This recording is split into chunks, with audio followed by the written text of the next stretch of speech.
આજે હું તમને ગુજરાતના એક શ્રેષ્ઠ તસવીરકાર મનીષ ચૌહાણની પોઝિટિવ સ્ટોરીની વાત કરવા માગું છું. ગુજરાતના જે 5 કે 10 ઉત્તમ તસવીરકારો છે ને, એમાં મનીષ ચૌહાણનો સમાવેશ થાય છે. મનીષભાઈ પોતાના પરિવાર સાથે વર્ષોથી વડોદરામાં રહે છે. નામાંકિત તસવીરકાર છે.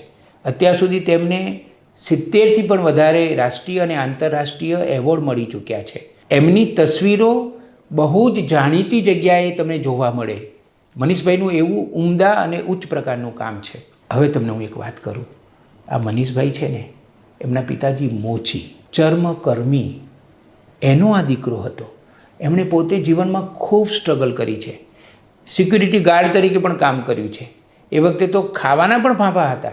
એ પછી અલગ અલગ નોકરીઓ એ કરતા ગયા. પણ મૂળ વાત હતી પેલી તસવીરકાર બનવાની. એમણે કેમેરા વસાવ્યો, તસવીરો લેતા ગયા, તાલીમ લેતા ગયા. વડોદરામાં ઘણા બધા એવા ઉત્તમ તસવીરકારોના સંપર્કમાં આવ્યા. એમને પણ મનીષભાઈની સજ્જતા અને નિષ્ઠા બંનેમાં ખૂબ રસ પડ્યો.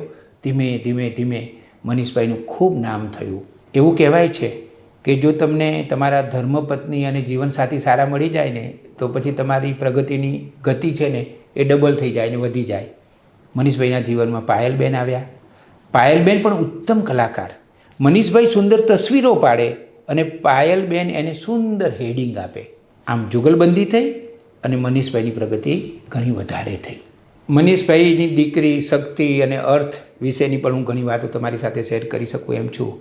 પરંતુ તમારે જો આ બધી જ વાતો વિગતવાર વાંચવી હોય, સમજવી હોય, જાણવી હોય, તો હું તમને વિનંતી કરું છું કે મારા પોઝિટિવ સ્ટોરી શ્રેણીના પુસ્તકો જરૂર વાંચો. 10 પુસ્તકો છે, એમાં 600 પોઝિટિવ સ્ટોરી છે. બધી જ પોઝિટિવ સ્ટોરી પ્રસન્નતા અને પ્રેરણા આપે એવી છે. તમે બધી પોઝિટિવ સ્ટોરી વાંચશો ને તો તમને સારો અનુભવ થશે. અહીં હું તમને સરનામું આપી રહ્યો છું, ત્યાં તમે સંપર્ક કરશો તો તમને ઘેર બેઠા આ પુસ્તકો મળી જશે.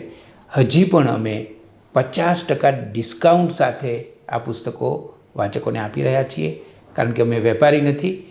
અમારે તો પોઝિટિવિટી સમાજમાં વધારે ને વધારે ફેલાવવી છે, એનો પ્રસાર કરવો છે. એટલા માટે આ યોજનાને અમે હજી પણ ચાલુ રાખી છે.